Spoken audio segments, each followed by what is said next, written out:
नमस्कार दोस्तों, मैं हूं दीपक वशिष्ठ और आप देख रहे हैं इतिहास क्लासेस यूट्यूब चैनल।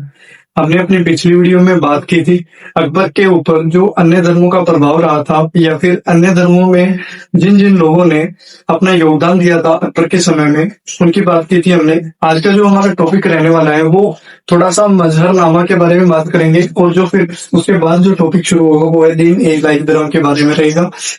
इसको अच्छे से देखेंगे, किस व्यक्ति के द्वारा क्या कहा गया है, इसमें किस किस व्यक्ति का योगदान रहा है, उन सभी के बारे में बात की जाएगी। चलिए शुरू करते हैं हमारा आज का टॉपिक। इसमें सबसे पहले हम देखेंगे मजहरनामा पर फैजी और अबुल फजल के हस्ताक्षर नहीं थे। पिछले वीडियो में जो बात की थी उसमें 5 मौलानाओं के या फिर उलेमाओं की बात की थी हमने कि जिनके हस्ताक्षर देखने को मिलते हैं। मजहरनामा को लागू करने के लिए जो प्रोत्साहन किया था जिन लोगों ने, उनमें अबुल फजल और फैजी का नाम देखने को मिलता है, लेकिन उस पर हस्ताक्षर देखने को नहीं मिलते हैं। साथ ही मजहरनामा को स्मिथ और वुज़ले ने अचूक आज्ञा पत्र कहा है। ठीक है, अचूक आज्ञा पत्र का मतलब क्या है कि किसी भी प्रकार की आज्ञा के लिए अचूकता देखने को मिलती है। यहाँ पर अकबर की सर्वोपरि मानता है स्वयं को, किसी भी उलेमा या फिर धर्म गुरु को अपने से ऊपर नहीं मानता है न्याय के लिए, धार्मिक न्याय के लिए। इसके बाद अबुल फजल ने आईने अकबरी में कहा है, बादशाह एक ऐसी किरण है जो संपूर्ण ब्रह्मांड को रोशन करने की क्षमता रखता है। ठीक है, जिसे फल ए इस दी या समसामयिक भाषा में ज्योतिर्पुंज कहा जा सकता है। इसको ज्योतिर्पुंज समसामयिक मतलब उस समय की आम बोलचाल की भाषा में, आज की भाषा में क्या कहा जा सकता है, ज्योतिर्पुंज। और इसको फारसी में अगर हम बात करें तो ये क्या है, फर ए इस दी, जबकि प्राचीन भाषा में कियाकुर या फिर कियाकुरा अर्थात अलौकिक प्रकाश मंडल कहा जा सकता है। ये बादशाह के लिए शब्द प्रयोग हो रहे हैं, जो शासक है उस समय का, उसके लिए ये शब्द प्रयोग किए जा रहे हैं। फर ए इज़्दी शब्द के अनुसार फर का मतलब होता है तेज, इज़्दी का मतलब होता है ईश्वर से संबंधित, अर्थात कह सकते हैं कि अकबर स्वयं के लिए ईश्वरत्व का दावा भी किया करता था। वो कहता था कि मेरे को क्या है, ईश्वर ने भेजा है, मेरे को अल्लाह ने भेजा है। या फिर कई बार हमें कई जगह देखने को मिलता है कि ईश्वर खुद को अल्लाह के बराबर भी बताता है। ठीक है, अल्लाह के समान मानता है। अबुल फजल ने आईने अकबरी में बादशाह के 4 तत्वों का समावेश बताया है। अबुल फजल कहता है कि बादशाह में 4 तत्व हमें देखने को मिलते हैं। पहला आग, दूसरा हवा, तीसरा पानी और चौथा भूमि। यह कनेक्ट किस प्रकार से कर रहा है, आग योद्धाओं की तुलना। ठीक है, कहता है कि एक बादशाह में आग होती है जो योद्धा की जैसी होती है।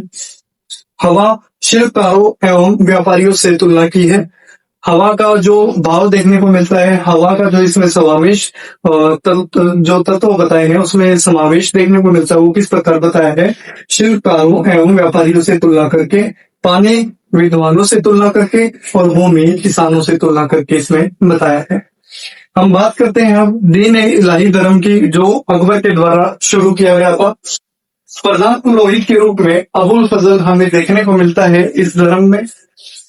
दीक्षा के लिए दिन इतवार का चयन किया गया था। इतवार मतलब रविवार, संडे। संडे के दिन क्या की जाती थी, दीक्षा दी जाती थी दीन ए इलाही धर्म की। दीक्षा के दौरान उद्घोषित करना होता था कि व्यक्ति को अल्लाह अकबर जो से बोलना होता था, उद्घोष करना होता था, मतलब ऊंची आवाज में अल्लाह अकबर बोलना होता था जब व्यक्ति को दीक्षा दी जाती थी।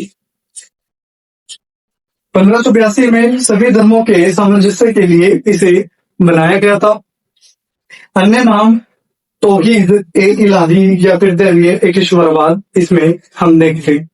ठीक है, 2 नाम क्या देखने को मिले हमने, अगर हम इसी की बात करें तो तौहीद ए इलाही, और अगर हम हिंदी भाषा में बात करें, हिंदी में बात करें तो दैवीय एकेश्वरवाद के नाम से जाना जाता है।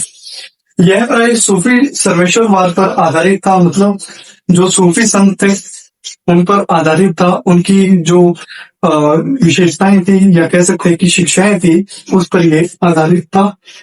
यह पद्धति या फिर विचारधारा कही जा सकती है। दीन इलाही में दीक्षित व्यक्ति को 4 चरण पूरे करने होते थे और वो 4 चरण कौन कौन से हैं? उन 4 चरणों में सबसे पहले जान का त्याग, माल का त्याग, इज्जत का त्याग और धर्म का त्याग करना पड़ता था। जान का प्राणों को त्याग देने की तैयारी करना, मतलब कुछ भी हो जाए इस धर्म से या फिर इस पद्धति से पीछे नहीं हटूंगा, इस प्रकार से होता था। माल का त्याग, धन संपत्ति को त्याग करना पड़ता था। इज्जत का मान सम्मान छोड़ने की भावना रखनी पड़ती थी। धर्म का त्याग की अगर बात करें तो अपने धर्म को पूर्ण रूप से छोड़ना पड़ता था, चाहे वो किसी भी धर्म का क्यों ना हो। फिर हम बात करते हैं दीन इलाही धर्म में अनुयायी परस्पर मिलने पर अभिवादन स्वरूप अल्लाह अकबर, जल्ले जलालू, ये सब कहना होता था। ठीक है, क्या कहना होता था? अल्लाह अकबर, जल्ले जलालू। ठीक है, दीक्षा के समय अपने हाथ से पगड़ी कौन पहनाता था? अकबर पहनाया करता था जब दीक्षा दी जाती थी व्यक्ति को। चहार गाना इखलास दीक्षित व्यक्ति को अकबर के चरणों में संपत्ति, जीवन, सम्मान और धर्म, ये सब जो है रखने पड़ते थे। क्या? अपनी इज्जत भी, अपना धर्म भी, अपना जीवन भी, अपनी संपत्ति भी, सब कुछ अकबर के चरणों में रखना पड़ता था, अकबर के पैरों में रखना पड़ता था। अकबर के जीवन काल में उसने केवल 18 लोगों को दीक्षा ग्रहण कराई है, दीक्षा दी है। इसके अलावा जो अगर हम देखें तो 16 के नाम हमें क्लियर देखने को मिलते हैं, लेकिन इसमें भी थोड़ा सा कह सकते हैं कि इतिहासकारों में मतभेद देखने को मिलता है। 16 में फिर भी क्लियर हो जाता है, लेकिन जो 2 नाम आते हैं उनमें काफी ज्यादा मतभेद होता है और वो देखने को बहुत कम मिलते हैं। इनमें अगर सबसे पहले बात की जाए तो अबुल फजल की बात करेंगे, जो खलीफा घोषित हुए थे अकबर के बाद दीन इलाही धर्म के। इसमें उत्तराधिकारी के रूप में भी इसे देखा गया। फैजी जो कविराज की संज्ञा के साथ उभरे थे। फिर तीसरा है मुबारक नागौरी, चौथा जफर बेग आसफ खां, पांचवा कासिम काबुली और छठा अबूद समद, ये चित्रकार व्यक्ति था। ठीक है, चित्रकारी करता था। आजम खां कोका सातवां, आठवां शाह मोहम्मद शाहबादी, इतिहासकार था ये। शाह मोहम्मद शाहबादी कौन था? एक इतिहासकार था अकबर के समय में। सूफी अहमद और सदर जहां, ये महामुफ्ती था। ठीक है, मुफ्ती से भी ऊपर था, इसके अंदर कई मुफ्ती आया करते थे। मीर शरीफ अमली, सुल्तान फाजल सदर, रेजा जानी, हाकिम टड्डा के नाम से ये काफी फेमस था। और नकी शिवपुरी। फिर आता है बीरबल। बीरबल एकमात्र हिंदू था जिसको दीक्षा दी गई थी। फिर बात करते हैं शेखजादा गोसाला। इसमें एक चीज हम नोट में देखेंगे कि 2 नामों में इतिहासकारों में मतभेद देखने को मिलता है। उनमें एक नाम जो है राजा टोडरमल का लिया जाता है, लेकिन कई जगह जो है इतिहासकार इसको डिनाई भी करते हैं, मना भी करते हैं कि राजा टोडरमल ने जो है दीक्षा नहीं ली थी। फिर हम बात करेंगे यह धर्म या विचारधारा जहांगीर के समय समाप्त हो गई थी। कारण जो है तात्कालिक रूढ़िवादी परिस्थितियां रही थी। ठीक है, जब यह खत्म हुआ उसके समय में तो तात्कालिक जो रूढ़िवादी परिस्थितियां थी वो देखने को मिलती हैं। जैसे हिंदुओं में केवल बीरबल के द्वारा इसको अपनाया गया था, इसमें दीक्षा ली गई थी, और किसी के द्वारा इसमें दीक्षा नहीं ली गई थी। और जो मानसिंह और अंगद दास देखने को मिलते हैं, उन्होंने साफ मना कर दिया था कि हम जो है दीन इलाही धर्म को नहीं अपनाएंगे, इसकी दीक्षा नहीं लेंगे। फिर देखते हैं जैसे लेखक बारटोली ने दीन इलाही के बारे में लिखा है कि यह विभिन्न तत्वों से मिलकर बना है, जिसमें अंश है मोहम्मद की कुरान, ब्राह्मणों के ग्रंथ और कुछ हद तक ईसा के इंजिल भी शामिल किए गए हैं। ठीक है, ये व्यक्ति कहता है कि जो दीन इलाही धर्म बनाया गया है उसमें सभी धर्मों का समावेश हमें देखने को मिलता है, थोड़ा थोड़ा अलग अलग धर्मों से इसे लिया गया है। विंसेंट स्मिथ के अनुसार दीन इलाही अकबर की मूर्खता का स्मारक माना जाता है, यह कोई बुद्धिमत्ता का काम नहीं था। ठीक है, ये बात कौन कहता है? Vincent Smith. अकबर ने 1583 में इलाही सम्मत भी जारी किया।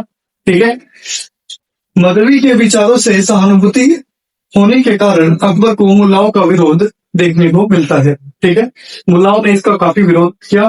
पहले हमने बात की है, मगरबी एक व्यक्ति था, उसकी विचारों से सहानुभूति ली थी इसने, उसके विचारों को जो है सहानुभूति प्रदान की थी, उसके लिए सहानुभूति थी अकबर के मन में। तो ये क्या करते हैं, अकबर मुल्लाओं का विरोध झेलना पड़ता है इसको। फिर 1585 जौनपुर मुल्ला यजदी द्वारा अकबर के खिलाफ फतवा जारी कर दिया जाता है। ठीक है, इसी कारण से नक्शबंदी सिलसिले शेख अहमद सरहिंदी द्वारा अकबर की धार्मिक नीतियों का विरोध खुलकर किया जाता है। ठीक है, ये थी हमारी धार्मिक नीति अकबर के समय की। कुछ एक पॉइंट रहेंगे, अगली वीडियो में कंप्लीट कर लेंगे। तब तक के लिए नमस्कार, मिलते हैं अगले वीडियो में। वीडियो को ज्यादा से ज्यादा शेयर कीजिए, लाइक कीजिए और चैनल को सब्सक्राइब कीजिए।